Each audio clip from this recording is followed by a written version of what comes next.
ਸਤਿ ਸ਼੍ਰੀ ਅਕਾਲ ਦੋਸਤੋ, ਤੁਹਾਡੇ ਆਪਣੇ ਚੈਨਲ ਮਾਈਂਡ ਕੋਚ ਦੇ ਵਿੱਚ ਤੁਹਾਡਾ ਸਵਾਗਤ ਹੈ। ਅੱਜ ਗੱਲ ਕਰਾਂਗੇ ਮਾਡਰਨ ਹਿਸਟਰੀ ਦੇ ਇੱਕ ਚੈਪਟਰ ਹੋਮ ਰੂਲ ਲੀਗ ਦੀ। ਹੋਮ ਰੂਲ ਲੀਗ ਕਾਫੀ ਇੰਪੋਰਟੈਂਟ ਟੌਪਿਕ ਹੈ ਮਾਡਰਨ ਹਿਸਟਰੀ ਦਾ।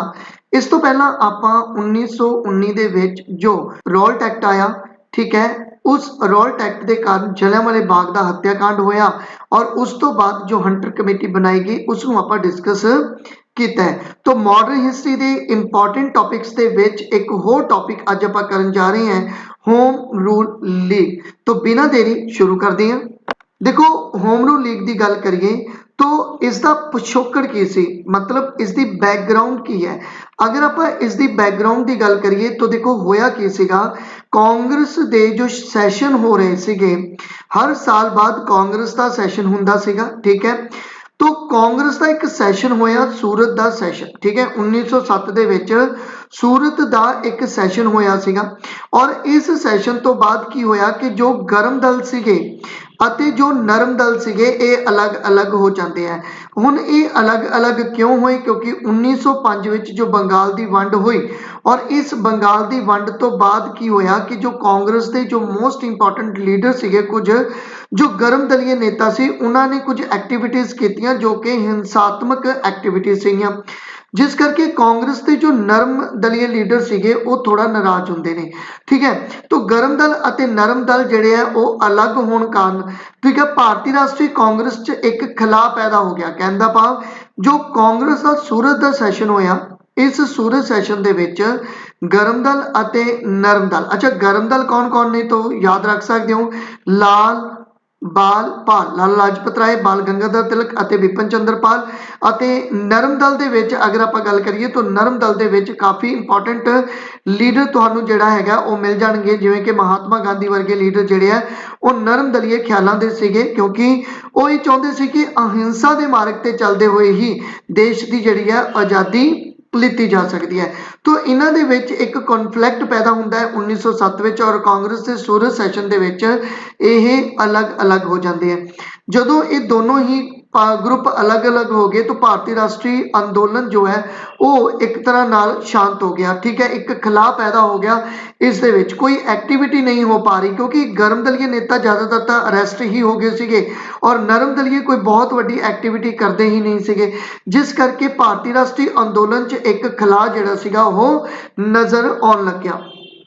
इसे समय दौरान जो गर्म दल के नेता सीगे, जिन्होंने आप कह सकते हैं कि उग्रवादी विचारधारावां दे सीगे और इन्हों ज़्यादातर अरेस्ट कर लिया गया सीगा, जेलों के विच ये बंद सीगे। तो इन्हां मैंबरां नूं जेलों में बंद किया गया और 1908 विच बाल गंगाधर तिलक जिहड़े सी वो मांडले जेल च लोकां नूं सरकार दे विरुद्ध भड़काउण दे मामले दे विच अरेस्ट हो गए, ठीक है। 1908 विच बाल गंगाधर तिलक भी जिहड़े आ वो अरेस्ट हो जाते हैं। ਇਹਦਾ मतलब जो गर्म दलीय ग्रुप सीगा वो हुण एक शांत ग्रुप बन गया, क्यों? क्योंकि इन्हां दे मोस्ट इंपॉर्टेंट लीडर जिहड़े आ वो अरेस्ट हो चुके हैं। तो भारतीय राष्ट्रीय अंदोलन च बने इस खला नूं भरना सीगा और इस खला नूं भरन दा काम किहने कीता? वो कीता होम रूल लीग ने। इस नूं होम रूल लीग क्यों कहा जाता है? क्योंकि होम रूल मतलब अपना रूल, साडा रूल, स्वै रूल, ठीक है, सैल्फ रूल तुसीं कह सकते हो कि देश नूं चलाना असी चलाना, मतलब देश नूं देश के लोग जिहड़े आ वो चलाणगे। तो ये होम रूल लीग सी। तो होम रूल लीग ने ही इस जो एक खिला पैदा होया भारतीय राष्ट्रीय अंदोलन विच उसनूं भरन दा काम किया। होम रूल लीग की जरूरत क्यों पई? कारण की सीगे, क्यों इसकी जरूरत पई कि होम रूल लीग जिहड़ा सी वो लिआंदा गया? तो उहदे कुछ कारण जो आप लिखे हुए ने। पहला, मॉडले मिंटो सुधार अधिनियम ने भारतीयों को निराश किया। 1909 ਦੇ ਵਿੱਚ एक एक्ट पारित किया गया सी जिसनूं बोलते हैं मॉडले मिंटो रिफॉर्म। ये मॉडले मिंटो रिफॉर्म ਦੇ ਵਿੱਚ ਕੀ ਹੈ कि मॉडले उस समय secretary of state for India सीगे और मिंटो जो सी वो उस समय ਦੇ ਕੀ ਸੀਗੇ अपने ਕੋਲੇ वाइसराय सीगे। तो इन्हों ने मिलकर एक एक्ट पारित किया 1909 ਦਾ, जिस ਦੇ ਵਿੱਚ रिफॉर्म ਦੇ ਲਈ कुछ एक्ट ਜਿਹੜੇ ਸੀਗੇ ਉਹ ਲੈ ਕੇ ਆਣੇ ਸੀ, लेकिन ਇਹਨਾਂ ਦੇ ਵਿੱਚ जो कुछ होया उन्होंने भारतीयों को निराश ही किया, मतलब भारती इस एक्ट तो ज़्यादा खुश ਨਾ ਹੋਏ। ਉਸ ਤੋਂ ਬਾਅਦ ਭਾਰਤੀਆਂ ਵੱਲੋਂ ਕੁਝ ਰਿਆਇਤਾਂ ਦੀ ਮੰਗ ਕੀਤੀ ਜਾ ਰਹੀ ਸੀਗੀ, ਠੀਕ ਹੈ, ਭਾਰਤੀ ਕੁਝ ਰਿਆਇਤਾਂ ਚਾਹੁੰਦੇ ਸੀ, ਕੁਝ ਛੂਟ ਚਾਹੁੰਦੇ ਸੀਗੇ, ਠੀਕ ਹੈ, ਤੋਂ ਇਸ ਦੀ ਮੰਗ ਕੀਤੀ ਜਾ ਰਹੀ ਸੀ। ਇਸ ਸਮੇਂ ਦੌਰਾਨ ਕੀਮਤਾਂ ਬਹੁਤ ਜ਼ਿਆਦਾ ਵੱਧ ਗਈਆਂ ਸੀਗੀਆਂ, ਕਿਉਂਕਿ ਪ੍ਰੋਬਲਮ ਇਹ ਸੀਗੀ ਕਿ ਜੋ ਡਿਫੈਂਸ ਤੇ ਪੈਸਾ ਸੀਗਾ, ਅੰਗਰੇਜ਼ ਜੋ ਸੀਗੇ ਉਹ ਡਿਫੈਂਸ ਤੇ ਬਹੁਤ ਜ਼ਿਆਦਾ ਪੈਸਾ ਜਿਹੜਾ ਸੀਗਾ ਉਹ ਖਰਚ ਕਰ ਰਹੇ ਸੀਗੇ, ਠੀਕ ਹੈ, ਇੰਨਾ ਜ਼ਿਆਦਾ ਪੈਸਾ ਜਿਹੜਾ ਸੀਗਾ ਉਹ ਡਿਫੈਂਸ ਤੇ ਖਰਚ ਹੋ ਰਿਹਾ ਸੀਗਾ, ਜਿਸ ਕਰਕੇ ਕੀਮਤਾਂ ਬਹੁਤ ਜ਼ਿਆਦਾ ਜਿਹੜੀਆਂ ਸੀਗੀਆਂ ਉਹ ਇਨਕਰੀਜ਼ ਹੋ ਰਹੀਆਂ ਸੀਗੀਆਂ। ਇਸ ਸਮੇਂ ਦੌਰਾਨ ਅੰਗਰੇਜ਼ਾਂ ਦੀ ਉਦਮਤਾ ਬਹੁਤ ਜ਼ਿਆਦਾ ਵੱਧ ਗਈ ਸੀਗੀ, ਠੀਕ ਹੈ, ਇਹ ਕਹਿਣ ਲੱਗਿਆ ਜਾ ਰਿਹਾ ਸੀਗਾ ਕਿ ਅੰਗਰੇਜ਼ਾਂ ਨੂੰ ਭਾਰਤੀਆਂ ਤੋਂ ਉੱਤਮ ਸਮਝਿਆ ਜਾ ਰਿਹਾ ਹੈ, ਅੰਗਰੇਜ਼ ਜ਼ਿਆਦਾ ਸક્ષਮ ਨੇ ਭਾਰਤੀਆਂ ਵੱਲੋਂ, ਠੀਕ ਹੈ, ਮਤਲਬ ਅੰਗਰੇਜ਼ਾਂ ਦੇ ਕੋਲੇ ਜ਼ਿਆਦਾ ਮਤਲਬ ਜਿਹੜਾ ਵੈਲਿਊਜ਼ ਨੇ, ਜ਼ਿਆਦਾ ਮਤਲਬ ਉਹ ਸਿਆਣੇ ਨੇ, ਸਮਝਦਾਰ ਨੇ, ਦੇਸ਼ ਚਲਾਉਣ ਦੀ ਉਹਨਾਂ ਨੂੰ ਪੂਰੀ ਕਾਬਲੀਅਤ ਹੈ, ਲੇਕਿਨ ਇੰਡੀਅਨ ਜਿਹੜੇ ਹੈਗੇ ਆ ਉਹ ਨਾ ਤਾਂ ਕੋਈ ਕਾਨੂੰਨ ਬਣਾ ਸਕਦੇ ਨੇ ਔਰ ਨਾ ਹੀ ਕੋਈ ਦੇਸ਼ ਜਿਹੜਾ ਉਹ ਚਲਾ ਸਕਦੇ ਨੇ। ਤਾਂ ਇਸ ਤਰ੍ਹਾਂ ਦੀਆਂ ਚੀਜ਼ਾਂ ਜਿਹੜੀਆਂ ਸੀਗੀਆਂ ਉਹ ਇੰਡੀਅਨਸ ਦੇ ਨਾਲ ਕੀਤੀਆਂ ਜਾ ਰਹੀਆਂ ਸੀਗੀਆਂ। ਬਾਲ ਗੰਗਾਧਰ ਤਿਲਕ ਨੂੰ ਜਿਹੜਾ ਸੀਗਾ ਉਹ ਜੇਲ੍ਹ ਦੇ ਵਿੱਚ ਭੇਜ ਦਿੱਤਾ ਗਿਆ ਸੀ। ਜੋ ਰੈਵੋਲੂਸ਼ਨਰੀ ਐਕਟੀਵਿਟੀਜ਼ ਕਰ ਸਕਦੇ ਸੀਗੇ ਉਹਨਾਂ ਨੂੰ ਜੇਲ੍ਹ ਵਿੱਚ ਬੰਦ ਕਰ ਦਿੱਤਾ ਗਿਆ ਸੀਗਾ। ਹੁਣ ਇੱਥੇ ਇੰਪੋਰਟੈਂਟ ਰੋਲ ਆਉਂਦਾ ਹੈ ਐਨੀ ਬੇਸੰਟ ਦਾ। ਐਨੀ ਬੇਸੰਟ ਭਾਰਤ ਵਿੱਚ ਕਾਫੀ ਲੰਬੇ ਸਮੇਂ ਤੋਂ ਰਹਿ ਰਹੀ ਹੈ, 1896 ਤੋਂ ਇਹ ਭਾਰਤ ਵਿੱਚ ਰਹਿ ਰਹੀ ਹੈ, ਔਰ ਜਿਸ ਨੇ ਆਇਰਲੈਂਡ ਦੇ ਹੋਮ ਰੂਲ ਨੂੰ ਭਾਰਤ ਵਿੱਚ ਸ਼ੁਰੂ ਕੀਤਾ, ਕਿਉਂਕਿ ਇਹ ਐਨੀ ਬੇਸੰਟ ਆਇਰਲੈਂਡ ਦੇ ਹੋਮ ਰੂਲ ਲੀਗ ਤੋਂ ਬਹੁਤ ਜ਼ਿਆਦਾ ਪ੍ਰਭਾਵਿਤ ਸੀਗੀ। ਇਸ ਕਰਕੇ ਇੰਡੀਆ ਦੇ ਵਿੱਚ ਜੋ ਹੋਮ ਰੂਲ ਲੀਗ ਦੀ ਸਥਾਪਨਾ ਕੀਤੀ, ਜੋ ਆਇਰਲੈਂਡ ਦਾ ਜੋ ਮਾਡਲ ਇੰਡੀਆ ਦੇ ਵਿੱਚ ਲੈ ਕੇ ਆਂਦਾ, ਉਹ ਐਨੀ ਬੇਸੰਟ ਨੇ ਹੀ ਲੈ ਕੇ ਆਂਦਾ। ਔਰ ਇਸ ਸਮੇਂ ਤੱਕ ਪਹਿਲਾ ਵਿਸ਼ਵ ਯੁੱਧ ਵੀ ਜਿਹੜਾ ਸੀਗਾ ਉਹ ਚੱਲ ਪਿਆ ਸੀ। ਇਹੀ ਕਾਰਨ ਹੈ ਕਿ ਪਹਿਲਾ ਜੋ ਵਿਸ਼ਵ ਯੁੱਧ ਹੈ ਉਸ ਦੇ ਵਿੱਚ ਵੀ ਬਹੁਤ ਸਾਰਾ ਜਿਹੜਾ ਸੀਗਾ ਉਹ ਖਰਚਾ ਹੋਇਆ, ਔਰ ਖਰਚਾ ਹੋਣ ਕਰਕੇ ਕੀਮਤਾਂ ਬਹੁਤ ਜ਼ਿਆਦਾ ਇਨਕਰੀਜ਼ ਜਿਹੜੀਆਂ ਸੀਗੀਆਂ ਉਹ ਹੋ ਜਾਂਦੀਆਂ ਅੱਗੇ ਚੱਲ ਕੇ। ਹੋਮ ਰੂਲ ਲੀਗ ਦੀਆਂ ਮੰਗਾਂ ਕੀ ਸੀ, ਮਤਲਬ ਹੋਮ ਰੂਲ ਲੀਗ ਨੇ ਕੀ ਆਪਣੀਆਂ ਡਿਮਾਂਡ ਜਿਹੜੀਆਂ ਸੀਗੀਆਂ ਉਹ ਰੱਖੀਆਂ ਸੀਗੀਆਂ। ਦੇਖੋ ਹੋਮ ਰੂਲ ਲੀਗ ਦੀ ਗੱਲ ਕਰੀਏ, ਹੋਮ ਰੂਲ ਲੀਗ ਦੀਆਂ ਮੰਗਾਂ ਸੀਗੀਆਂ ਕਿ ਪਹਿਲਾਂ ਤਾਂ ਸਵੈ ਸ਼ਾਸਨ, ਠੀਕ ਹੈ, ਸਾਡਾ ਆਪਣਾ ਸ਼ਾਸਨ ਹੋਣਾ ਚਾਹੀਦਾ, ਸੈਲਫ ਰੂਲ ਹੋਣਾ ਚਾਹੀਦਾ। ਫਿਰ ਉਸ ਤੋਂ ਬਾਅਦ ਬ੍ਰਿਟਿਸ਼ ਸਰਕਾਰ ਤੋਂ ਵਧੇਰੇ ਰਾਜਨੀਤਿਕ ਪ੍ਰਤੀਨਿਧਤਾ ਦੀ ਮੰਗ ਇਹਨਾਂ ਨੇ ਕੀਤੀ ਕਿ ਬ੍ਰਿਟਿਸ਼ ਸਰਕਾਰ ਜਿਹੜਾ ਹੈ ਉਹ ਇੰਡੀਅਨਸ ਨੂੰ ਜਿਹੜਾ ਹੈ ਉਹ ਰਾਜਨੀਤਿਕ ਪ੍ਰਤੀਨਿਧਤਾ ਦੇਵੇ। ਸਵਦੇਸ਼ੀ ਸਿੱਖਿਆ ਤੇ ਜ਼ੋਰ ਦਿੱਤਾ ਜਾਵੇ ਕਿ ਜੋ ਸਵਦੇਸ਼ੀ ਸਿੱਖਿਆ ਉਹ ਜ਼ਿਆਦਾ ਰੂਪ ਦੇ ਵਿੱਚ, ਜ਼ਿਆਦਾ ਮਤਲਬ ਮਾਤਰਾ ਦੇ ਵਿੱਚ ਜਿਹੜਾ ਹੈਗਾ ਮਤਲਬ ਵਧੀਆ ਤਰੀਕੇ ਨਾਲ ਸਵਦੇਸ਼ੀ ਸਿੱਖਿਆ ਤੇ ਜਿਹੜਾ ਉਹ ਜ਼ੋਰ ਦਿੱਤਾ ਜਾਵੇ। ਹੁਣ ਹੋਇਆ ਕਿ ਇਸ ਚੀਜ਼ ਨੂੰ ਲੈ ਕੇ ਸਿਆਸੀ ਸਰਗਰਮੀ ਨੂੰ ਮੁੜ ਸੁਰਜੀਤ ਕਰਨਾ, ਸਿਆਸੀ ਚਰਚਾਵਾਂ ਜਿਹੜੀਆਂ ਸੀਗੀਆਂ ਉਹਨਾਂ ਦੇ ਵਿੱਚ ਭਾਗੀਦਾਰੀ ਬਣਨੀ, ਇਹ ਸਾਰੀਆਂ ਚੀਜ਼ਾਂ ਜਿਹੜੀਆਂ ਸੀਗੀਆਂ ਇਹ ਮੰਗ ਸੀਗੀ ਹੋਮ ਰੂਲ ਲੀਗ ਦੀ। ਔਰ ਸਿਆਸੀ ਅੰਦੋਲਨ ਅਤੇ ਪਾਰਟੀਆਂ ਬਣਾਉਣਾ ਵੀ ਹੋਮ ਰੂਲ ਲੀਗ ਦੀ ਇੱਕ ਡਿਮਾਂਡ ਦੇ ਵਿੱਚ ਸ਼ਾਮਲ ਕੀਤਾ ਗਿਆ। ਹੁਣ ਇੱਕ ਟਾਈਮ ਆਇਆ ਜੂਨ 1914 ਦਾ, ਠੀਕ ਹੈ, ਜੂਨ 1914 ਚ ਕੀ ਹੋਇਆ ਕਿ ਬਾਲ ਗੰਗਾਧਰ ਤਿਲਕ ਮਾਂਡਲੇ ਜੇਲ੍ਹ ਤੋਂ ਰਿਹਾ ਹੋ ਜਾਂਦੇ ਆ। ਜਦੋਂ ਇਹ ਰਿਹਾ ਹੁੰਦੇ ਆ ਤਾਂ ਇਹ ਜਦੋਂ ਬਾਹਰ ਆਉਂਦੇ ਆ ਔਰ ਇਹ ਦੇਖਦੇ ਆ ਕਿ ਭਾਰਤ ਦੇ ਰਾਸ਼ਟਰੀ ਅੰਦੋਲਨ ਵਿੱਚ ਤਾਂ ਇੱਕ ਖਲਾਅ ਪੈਦਾ ਹੋ ਚੁੱਕਿਆ, ਕੋਈ ਐਕਟੀਵਿਟੀ ਨਹੀਂ ਕਰ ਰਿਹਾ, ਕੋਈ ਦੇਸ਼ ਦੀ ਆਜ਼ਾਦੀ ਦੀ ਗੱਲ ਹੀ ਨਹੀਂ ਕਰ ਰਿਹਾ, ਰਾਸ਼ਟਰੀ ਅੰਦੋਲਨ ਦੀ ਕੋਈ ਗੱਲ ਹੀ ਨਹੀਂ ਹੋ ਰਹੀ, ਠੀਕ ਹੈ। ਤਾਂ ਬਾਲ ਗੰਗਾਧਰ ਤਿਲਕ ਨੇ ਕੀ ਕੀਤਾ, ਕਾਂਗਰਸ ਦੇ ਵਿੱਚ ਸ਼ਾਮਲ ਹੋਣ ਦੀ ਕੋਸ਼ਿਸ਼ ਕੀਤੀ।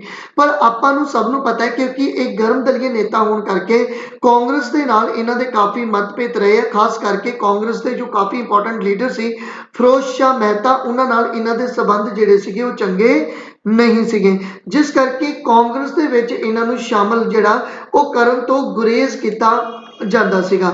ਉਧਰ ਐਨੀ ਬੇਸੰਟ ਜੋ ਸੀਗੀ ਉਹ ਇੱਕ ਆਇਰਲੈਂਡ ਆਇਰਿਸ਼ ਔਰਤ ਸੀ ਔਰ ਇਸਨੇ ਵੀ ਕਾਂਗਰਸ ਨੂੰ ਜਿਹੜਾ ਸੀਗਾ ਉਹ ਜੁਆਇਨ ਕੀਤਾ ਹੋਇਆ ਸੀਗਾ। ਇਹ ਜੋ ਆਇਰਲੈਂਡ ਦੀ ਲੇਡੀ ਸੀਗੀ, ਠੀਕ ਹੈ, ਐਨੀ ਬੇਸੰਟ, ਇਸ ਦਾ ਜਨਮ 1847 ਈਸਵੀ ਚ ਹੋਇਆ ਔਰ ਇਹ ਥਿਓਸੋਫਿਕਲ ਸਮਾਜ ਮਤਲਬ ਥਿਓਸੋਫਿਕਲ ਸੁਸਾਇਟੀ ਦੀ ਮੈਂਬਰ ਸੀ, ਜਿਸ ਦੀ ਸ਼ੁਰੂਆਤ, ਠੀਕ ਹੈ, ਬਲਾਵਸਟਕੀ ਹੈਨਰੀ ਆਕਲੈਂਡ ਨੇ ਕੀਤੀ। ਔਰ ਇਸ ਦੀ ਮੈਂਬਰ ਜੋ ਸੀਗੀ ਉਹ ਭਾਰਤ ਬਣ ਕੇ, ਮਤਲਬ ਜੋ ਐਨੀ ਬੇਸੰਟ ਸੀਗੀ ਉਹ ਥਿਓਸੋਫਿਕਲ ਸੁਸਾਇਟੀ ਦੀ ਮੈਂਬਰ ਬਣ ਕੇ ਭਾਰਤ ਆਈ ਸੀਗੀ, ਠੀਕ ਹੈ। ਤੋਂ ਇੱਥੇ ਕੀ ਹੋਇਆ ਕਿ ਇਹ ਜੋ ਰਾਸ਼ਟਰੀ ਅੰਦੋਲਨ ਦੇ ਪ੍ਰਭਾਵ ਹੇਠ ਆ ਕੇ ਇਹ ਐਨੀ ਬੇਸੰਟ ਜਿਹੜੀ ਸੀਗੀ ਉਹ ਇੰਡੀਆ ਦੇ ਵਿੱਚ ਇਸ ਰਾਸ਼ਟਰੀ ਅੰਦੋਲਨ ਦੇ ਵਿੱਚ ਪਾਰਟਿਸਿਪੇਟ ਕਰਦੀ ਹੈ, ਇੰਡੀਅਨ ਨੈਸ਼ਨਲ ਕਾਂਗਰਸ ਦੇ ਵਿੱਚ ਸ਼ਾਮਲ ਵੀ ਹੁੰਦੀ ਹੈ।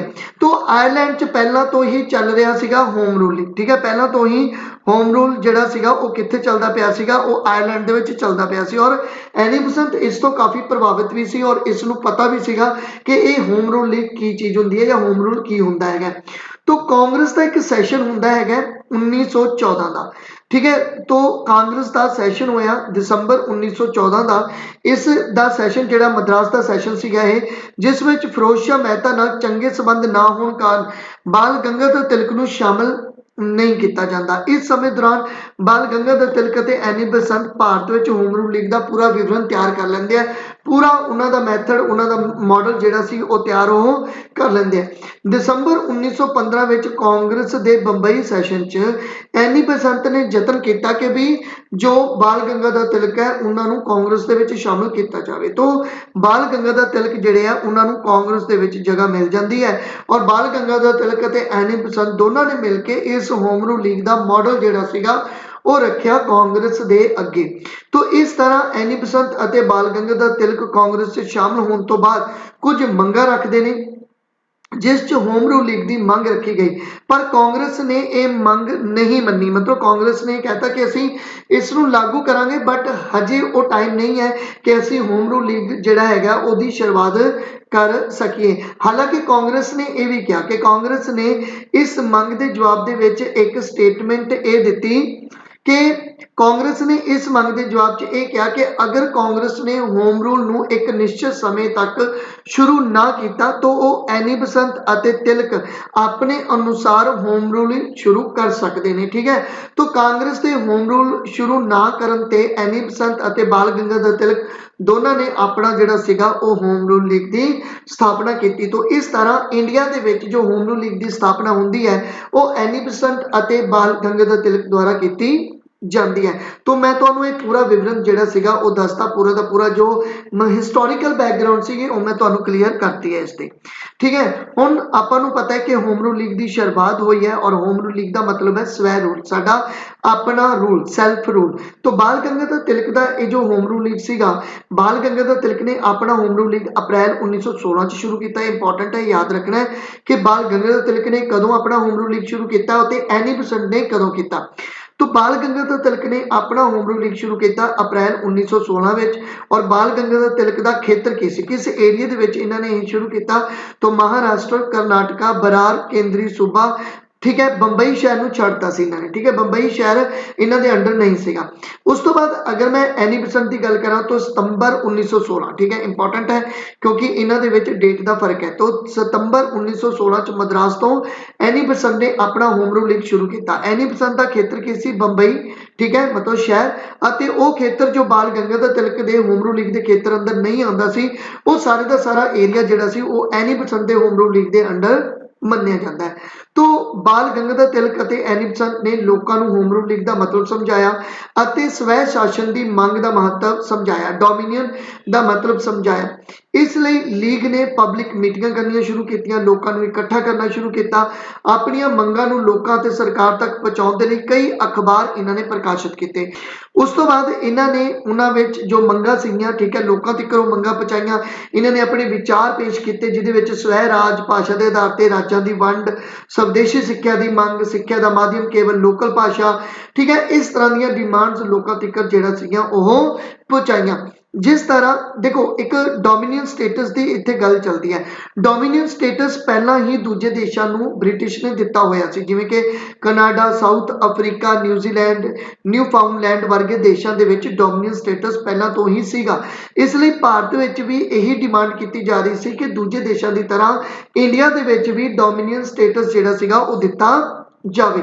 तो इस होम रूल लीग ने भी इसे डिमांड नूं जिहड़ा सीगा ओह दोहराया सीगा। हुण आपां गल करते हैं कि जो बाल गंगाधर तिलक का होम रूल लीग सीगा और एनी बसंत का जो होम रूल लीग सी इहदे विच की डिफरेंस है, ठीक है। तो अगर आपां गल करिए बाल गंगाधर तिलक की, तो इसका जो मूवमेंट शुरू हुई अप्रैल 1916 च हुई, खेत्र महाराष्ट्र और कर्नाटका वाला ज़्यादा। अखबारों की गल करिए तो इंपॉर्टेंट है, अखबार तुसीं याद रखने ने, मराठा, अंग्रेजी, केसरी, मराठी, यंग इंडिया। मतलब एक अखबार है मराठा जो कि अंग्रेजी में छपता सी, एक अखबार है केसरी जो मराठी में छपता छपदा सी और एक अखबार है यंग इंडिया।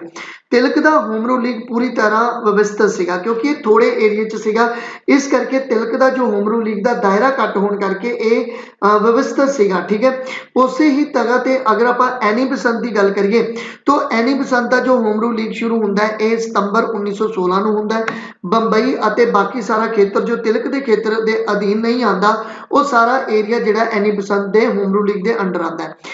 ठीक है, एनी बसंत ने भी अपने अखबार प्रकाशित किए न्यू इंडिया और कॉमनवैल्थ। ठीक है, कॉमनवैल्थ नहीं है, कॉमनवैल्थ है, याद रखना है। एनी बसंत का होम रूल काफ़ी फैलिया होया सीगा क्योंकि इस 27,000 तो ज़्यादा मैंबर जिहड़े सीगे वो जुड़ चुके सीगे क्योंकि एनी बसंत के होम रूल लीग का एरिया काफ़ी ज़्यादा सीगा। होम रूल लीग के इन्हों तो इलावा कुछ होर मैंबर किहड़े-किहड़े सीगे तो अगर आप गल करिए होम रूल लीग के बाकी मैंबरों की तो मोतीलाल नेहरू, जवाहरलाल नेहरू, तेज बहादुर सप्रू, चितरंजन दास, लाला लाजपत राय, मोहम्मद अली जिन्ना, मदन मोहन मालवीय, ये सारे लीडर सीगे जो होम रूल लीग के भी मैंबर सन। होम रूल लीग के खत्म होने के कारण की रहे क्योंकि ये होम रूल लीग खत्म हो गया सीगा तो इसके कारण की रहे तो पहला तो रहा कि मॉन्टेग्यू चैम्सफोर्ड सुधार अधिनियम लैके आंदा 1919 ਦੇ ਵਿੱਚ ਇੱਕ ਐਕਟ ਪਾਰਿਤ ਕੀਤਾ ਗਿਆ ਜਿਸ ਨੂੰ ਮੌਂਟੇਗਿਊ ਚੈਮਸਫੋਰਡ ਸੁਧਾਰ ਅਧਿਨਿਯਮ ਕਿਹਾ ਗਿਆ। ਉਸ ਤੋਂ ਬਾਅਦ ਨਰਮ ਦਲਾਂ ਦੇ ਨੇਤਾਵਾਂ ਦੀ ਭੂਮਿਕਾ ਬਹੁਤ ਜ਼ਿਆਦਾ ਰਹੀ ਕਿਉਂਕਿ ਗਰਮ ਦਲ ਦੇ ਨੇਤਾ ਵੈਸੇ ਹੀ ਅਰੈਸਟ ਸੀਗੇ, ਬਾਲ ਗੰਗਾਧਰ ਤਿਲਕ ਬਚੇ ਔਰ ਉਹ ਇਕੱਲੇ ਇੰਨਾ ਕੰਮ ਜਿਹੜਾ ਉਹ ਨਹੀਂ ਕਰ ਪਾ ਰਹੇ ਸੀ ਔਰ ਉਧਰੋਂ ਜੋ ਨਰਮ ਦਲੀਏ ਸੀ ਉਹ ਜ਼ਿਆਦਾ ਫੇਮਸ ਹੋ ਰਹੇ ਸੀ ਲੋਕਾਂ ਦੇ ਵਿੱਚ। ਠੀਕ ਹੈ, ਵਿਦਿਆਰਥੀਆਂ ਨੂੰ ਰਾਜਨੀਤਿਕ ਮੀਟਿੰਗਾਂ ਦੇ ਵਿੱਚ ਸ਼ਾਮਲ ਹੋਣ ਤੋਂ ਰੋਕਿਆ ਜਾ ਰਿਹਾ ਸੀ। ਬ੍ਰਿਟਿਸ਼ ਸਰਕਾਰ ਨੇ ਵਿਦਿਆਰਥੀਆਂ ਨੂੰ ਮਤਲਬ ਰਾਜਨੀਤਿਕ ਮੀਟਿੰਗਾਂ ਦੇ ਵਿੱਚ ਪਾਰਟਿਸਿਪੇਟ ਕਰਨ ਤੋਂ ਵਰਜਿਤ ਕੀਤਾ ਹੋਇਆ ਸੀ। तो इस करके मीटिंगां दे विच जो यंग लीडर बन सकते सी, जो स्टूडेंट सीगे वो पार्टिसिपेट नहीं कर पा रहे सीगे। उस तो बाद अगर आप गल करिए होम रूल लीग के खत्म होने के कारणों के विच आप तीन कारण तो डिस्कस कर ही ले। ठीक है कि मॉन्टेग्यू चैम्सफोर्ड सुधार अधिनियम आया, नरम दल के नेतावां की भूमिका और विद्यार्थियों को राजनीतिक मीटिंगां शामिल होने तो रोकया। लेकिन अगले जिहड़े कारण है वो किहड़े-किहड़े, सरकार ने होम रूल लीग के खिलाफ सख्त जिहड़ी सीगी वो कार्रवाई करनी शुरू की। बाल गंगाधर तिलक ते केस पा दिता गया, उन्होंने जन्मदिन वाले दिन बाल गंगाधर तिलक को गिरफ्तार कर लिया गया। तिलक के केस को मोहम्मद अली जिन्ना ने देखा, इंपॉर्टेंट गल है, याद रखना है। ठीक है, और उस तो बाद एनी बसंत और उसके खास मैंबर जिहड़े सीगे जार्ज अनुदले और बी वादिया, इन्हों भी अरेस्ट कर लिया गया सी 1917 ਦੇ ਵਿੱਚ। मॉन्टेग्यू की एक स्टेटमेंट तो बाद एनी बसंत को छड़ दिता गया। ठीक है, जून 1917 उस तो बाद एनी बसंत भी फैसला नहीं कर पा रही सी कि होम रूल लीग को जारी रखा जाए या ना रखा जाए कि उहदे नाल कोई होर लीडर नहीं सीगा। इस करके होम रूल लीग जिहड़ा सीगा वो थोड़ा जिहा मतलब उसका प्रभाव जिहड़ा सी वो घटना शुरू हो जाता है। इस समय दौरान ही एनी बसंत कांग्रेस की पहली महिला अध्यक्ष के रूप में चुनी जाती है दिसंबर 1917 ਦੇ ਵਿੱਚ और सर एस सुब्रमण्यम ने अपनी नाइटहुड की उपाधि का त्याग भी किया सी, इत्थे ये भी तुसीं याद रखना है। और तिलक 1918 च विदेश चले जाते हैं। ठीक है, किसी केस के सिलसिले में और होम रूल लीग का कोई विशेष लीडर हुण भारत में नहीं सी, मतलब कोई मोस्ट इंपॉर्टेंट लीडर जो कि होम रूल लीग को लीड कर पाता कोई भी लीडर इंडिया के विच ऐसा नहीं सी। तो होम रूल लीग भारत च जिहड़ा सीगा वो खत्म होंदा है। होम रूल लीग के खत्म होने के कारणों के विच आपां गल कर सकते हैं कि भारतीय राष्ट्रीय अंदोलन च एक मतलब नवी रूह नवी विचारधारा का प्रभाव पिया। मतलब अगर होम रूल लीग खत्म भी होया तां भी इसने इंडिया के विच एक नवी विचारधारा नूं जिहड़ा सीगा ओह उजागर किया। भारतीय राष्ट्रीय अंदोलन च औरतां ने भी हिस्सा लेना शुरू किया क्योंकि औरतां नूं लग्या कि एक फॉरन की लेडी एनी बसंत जो इंडिया के लिए लड़ सकती है तो फिर असीं क्यों नहीं। नरम दल और गर्म दल एक हो जाते हैं। ठीक है, और एक होकर देश की आज़ादी लिए अंदोलन करने शुरू करते हैं। और इस तो बाद क्योंकि गर्म दलियां का प्रभाव बहुत ज़्यादा घट गया है, इस करके जो इस तो बाद का जो टाइम पीरियड आया वो अपने कोले गांधीयन एरा के नाम नाल जानिया गया। तो गांधीवाद का दौर जिहड़ा सीगा इस तो बाद शुरू हो जाए और गांधी का दौर शुरू हो जाता है तो गांधीयन एरा शुरू हो जाता है। तो thank you for watching. Please मेरे चैनल को सबसक्राइब कर लो, बैल आइकन को प्रेस कर लो ताकि आने वाली वीडियोज़ की नोटिफिकेशन तुहानू जल्द मिल जाए। तो थैंक यू।